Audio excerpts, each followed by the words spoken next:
Comment Xabi Alonso a transformé le Bayer Leverkusen en une machine à gagner. Le technicien espagnol est arrivé au club en octobre 2022 et le Bayer Leverkusen était relégable à ce moment-là dans le championnat allemand. Désormais premier et invaincu en Bundesliga avec 9 points d'avance sur le Bayern Munich au moment où je tourne la vidéo, analysons ensemble comment Xabi Alonso a transformé le Bayer Leverkusen en une machine à gagner et surtout en l'équipe la plus plaisante à voir jouer en ce moment en Europe. Il y a déjà beaucoup de vidéos qui parlent de la tactique de Xabi Alonso, mais il y a deux trucs qui me déplaient en général dans ce genre de vidéos. La première, c'est qu'il y a souvent des conneries qui sont dites, donc déjà ça je tiens à corriger ce qui a été mal dit. Et dans un second temps, c'est souvent on se fait chier, souvent on dirait qu'on est face à un prof de mathématiques au lycée. Donc là je vais essayer de vous apprendre des choses sur la tactique de Xabi Alonso, mais tout en essayant de vous faire passer un bon moment. Si c'est le cas, mettez un maximum de pouces bleus. À partir de 500 pouces bleus, je me dirais que c'est une vidéo qui vous a plu, donc n'hésitez pas à bombarder. Et si je vois que ça vous a plu et que vous vous êtes abonné, on en fera d'autres, peut-être sur De Zerbi, peut-être sur Unai Emery ou sur plein d'autres coachs. Dites-moi ça dans les commentaires et je vous souhaite un très bon visionnage. Let's go!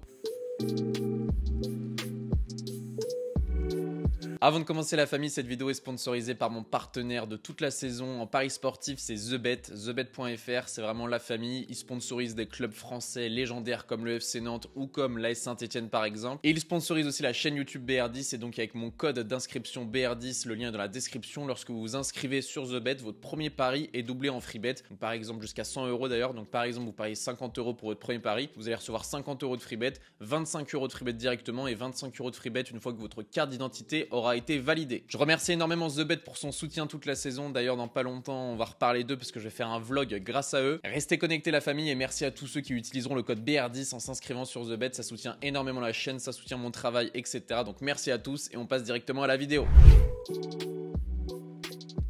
Bien entendu, avant d'être un grand coach, Xabi Alonso, ça a été un joueur d'exception. Ligue des champions 2005 avec Liverpool, Ligue des champions 2014 avec le Real Madrid, 3 fois champion d'Allemagne avec le Bayern Munich et surtout une Coupe du Monde 2010, un Euro 2008 et un Euro 2012 avec la sélection espagnole. Xabi Alonso, ça a été un des meilleurs milieux de terrain de la génération 2000. Lors de ses passages dans des clubs mythiques, il a pu être entraîné par les meilleurs entraîneurs du monde et donc s'en inspirer. José Mourinho, Guardiola, Ancelotti au Bayern et au Real ou encore Benitez, forcément ça ne peut que t'aider et te donner un bagage supplémentaire, une connaissance tactique supplémentaire pour devenir un excellent coach, même si ça te promet pas une grande carrière, au moins ça t'aide un petit peu plus. Avant de parler du Bayer Leverkusen, c'est intéressant de dire que Xabi Alonso a commencé sa carrière d'entraîneur à la Real Sociedad B, donc avec l'équipe réserve, donc il a commencé le 22 mai 2021 en 3e division espagnole et dès sa 2e saison il a fini champion, il a donc fait monter le club en 2e division espagnole et c'est donc à ce moment-là que le Bayer Leverkusen a décidé de le recruter. Alors pourquoi ils l'ont choisi à ce moment-là? Déjà parce que c'est un mec qui connaît le championnat allemand, donc puisqu'il a joué au Bayern Munich, parce qu'il parle différentes langues, donc il parle l'allemand, il parle espagnol, et la direction du Bayer Leverkusen est espagnole,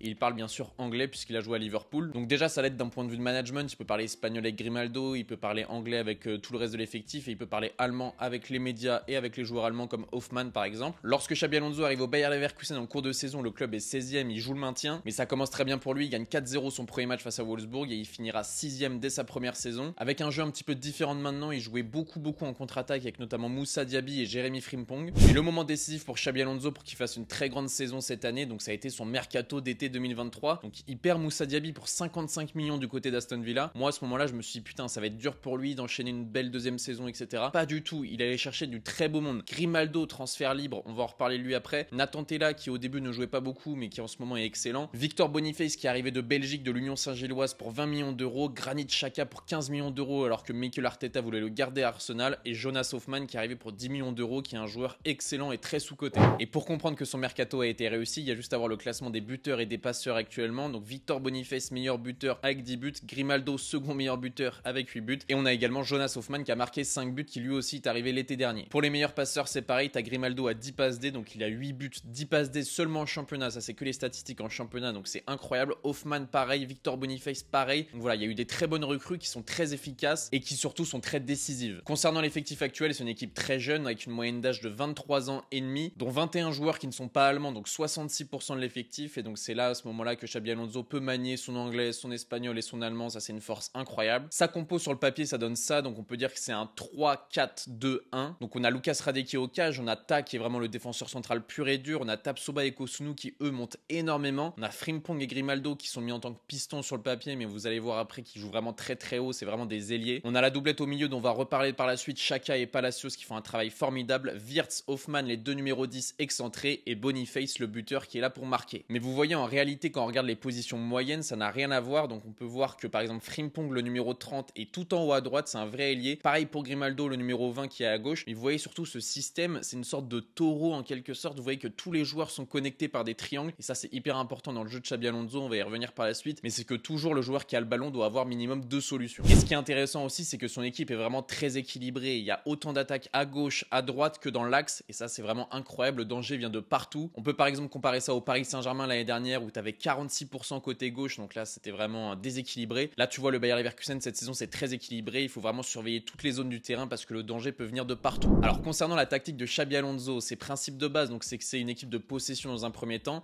et c'est une équipe de contre-pressing un petit peu à la manière de Jürgen Klopp de Liverpool. Mais vous allez voir qu'il y a énormément de principes de jeu de Guardiola, on va en reparler, mais on va souvent citer le nom de Guardiola ou de Cruyff par exemple qui ont vraiment inventé un style de football que Xabi Alonso a un petit peu pioché certaines techniques, il a pris aussi à Klopp, il a pris donc à Guardiola, à Cruyff, il a fait un mix de tout ça dans Ancelotti aussi pour créer un petit peu son football moderne à sa manière. Donc sans le ballon, la formation du Bayer Leverkusen ça évolue donc en 5-2-2-1 et lorsque ça essaye de créer du jeu via de la possession très basse, donc par exemple avec l'autre gardien, ça se transforme en 4-2-4, c'est l'inverse de Manchester City qui souvent passe de 4 défenseurs à 3. Lui Xabi Alonso il passe de 3 défenseurs à 4, donc par exemple Grimaldo va se caler en tant que latéral gauche, Kosunu en tant que latéral droit et comme ça il y aura plus de solutions pour le gardien de but pour pouvoir ressortir le ballon. Un des principes qui est hyper important dans la tactique de Xabi Alonso, c'est les trois de devant là, lorsqu'on voit Florian Wirtz, Boniface et Hoffmann, c'est ce petit triangle qui vraiment est hyper important à la récupération du ballon dans cette phase de contre-pressing. Il doit vraiment toujours être à 100% physiquement parce que il se dépense énormément. Là vous le voyez sur ce petit schéma, donc Florian Wirtz côté gauche et Hoffmann côté droit, ils doivent vraiment on va dire couvrir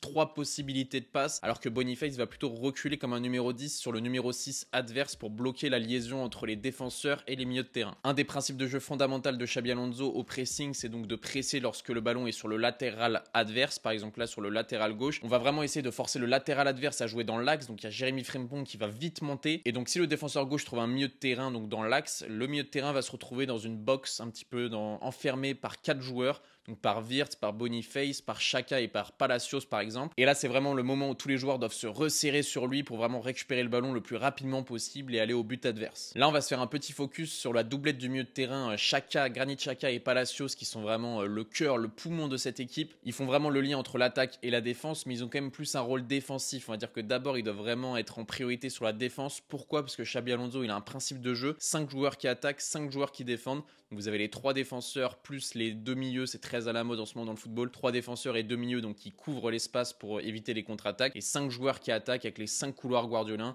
Grimaldo, Frimpong, donc Wirtz, Hoffmann et Boniface. Et bien entendu, Xhaka et Palacios derrière doivent amener une supériorité. Mais on sait que dans le Bayer Leverkusen de Xabi Alonso, il y a ce principe de 5 attaques, 5 qui défend. Mais tu as le droit à ta liberté. Par exemple, Kosunu, le défenseur central côté droit, il va très souvent monter. Pareil pour Tapsoba, le défenseur central côté gauche. Des fois, vu que c'est une équipe qui joue très très haut, des fois il y a 8 ou 9 joueurs qui attaquent en même temps. Donc voilà, c'est vraiment impressionnant. Mais sur le papier, quand même, Xabi Alonso, il dit à ses joueurs, même si vous avez votre liberté, vous avez le droit de monter, pensez bien qu'il y a 5 joueurs qui sont en priorité des attaquants et 5 joueurs qui sont en priorité des défenseurs. Et donc d'avoir ces 5 joueurs à vocation offensive, par exemple sur des attaques rapides ou dans des phases de transition, ça lui permet souvent d'être en supériorité numérique, d'être en 5 contre 3 par exemple avec des joueurs très rapides comme Frimpong, Grimaldo, Boniface, etc. Ça permet souvent à l'équipe d'arriver en supériorité numérique dans la surface de réparation adverse. Le binôme au milieu de terrain, donc Granit Xhaka et Palacios, eux ils font un marquage en zone, c'est pour ça que c'est les poumons de l'équipe, c'est parce qu'ils vont courir énormément, ils vont souvent être on va dire en infériorité numérique en 2 contre 3, mais ils vont vraiment marquer cette zone du milieu de terrain où ils doivent couvrir on va dire derrière Wirtz et derrière Hoffmann, ou alors derrière Grimaldo et derrière Frimpong quand ils montent beaucoup. Donc voilà, ils doivent vraiment faire les essuie-glaces, c'est un rôle hyper important. S'ils le font pas ou s'ils courent un petit peu moins, il est obligé de les remplacer parce que sans eux, il y a des espaces sur les côtés qui sont énormes. Et quand on parle de ce binôme au milieu de terrain, je suis obligé de donner mon avis sur Granit Xhaka qui a été un recrutement hyper intelligent pour 15 millions d'euros. L'année dernière, Arsenal, il était exceptionnel dans la grande saison d'Arsenal où ils ont failli être champions. C'était vraiment un joueur hyper important. Mikel Arteta, il a vraiment demandé à sa direction de le garder, mais une offre à 15 millions d'euros pour un joueur de 32 ans, apparemment sa direction ne pouvait pas refuser. On l'a déjà entendu dire en conférence de presse, Arteta, qu'il était vraiment déçu de l'avoir perdu, que c'était un vrai leader dans le vestiaire et sur le terrain. Mais voilà, il a quand même bien remplacé avec Declan Rice, on va pas se mentir. Et je pense que Xhaka est quand même content d'être allé à Leverkusen parce qu'il savait qu'avec l'arrivée de Rice, il aurait eu moins de temps de jeu. Là, c'est un vrai leader dans une des meilleures équipes d'Europe, peut-être l'équipe la plus plaisante à avoir joué. Donc je pense que Xhaka ne regrette absolument pas son choix. Forcément, Xhaka et Palacios, ils sont essentiels dans le travail de contre-pressing. Lorsque le Bayer Leverkusen attaque en 3-5-2 et qu'il y a une perte de balle, vous voyez que ça devient ça. Donc ça devient un 3-2-2-2, on va dire, un truc un petit peu comme ça. Et Xhaka et Palacios, ils doivent vraiment presser énormément le receveur du ballon pour l'empêcher de se retourner. Ce qui est intéressant aussi en phase de possession pour ce binôme au milieu de terrain, c'est qu'ils ne sont pas cantonnés à leur position, ils ne sont pas juste obligés de rester là devant la défense. Ils doivent vraiment proposer des solutions, soit devant, soit inverser leur rôle avec des milieux de terrain plus avancés. Souvent, il y a Hofmann qui va intervertir avec Xhaka. Xhaka, il va proposer, on va dire, presque en profondeur devant. Hofmann, il va venir proposer dans les pieds. Il faut vraiment qu'il y ait du mouvement, mais que ça reste des losanges ou des carrés. Là, par exemple, on peut voir Kosunu qui a le ballon et donc il a toujours une ou deux solutions devant lui. Et il y a toujours donc ce losange ou ce carré qui se propose à lui qui permet de faire des passes en jeu à 3. Maintenant, on peut faire un autre focus sur les pistons. Donc l'importance des pistons dans le système de Xabi Alonso, donc avec Grimaldo et Frimpong qui sont exceptionnels cette saison. C'est pour moi les deux meilleurs peut-être pistons en ce moment en Europe. Et donc je vous le disais tout à l'heure, pour ressortir le ballon, il y a une sorte de roulement qui se fait qui est hyper intéressant. Donc c'est que Kosunu, il va écarter côté droit tel un latéral droit. Grimaldo, il va redescendre en tant que latéral gauche et Frimpong, il va monter comme un ailier droit. Donc voilà, c'est hyper intéressant. Le système se transforme dans un 4-2-3-1 et Grimaldo, il va ramener sa touche technique en bas du terrain pour ressortir le ballon de la meilleure des manières possibles. Ça peut même devenir un système inédit, donc avec un 4-2-2-2 sans numéro 9. C'est assez intéressant. T'as Frimpong et Boniface qui vont vraiment s'écarter.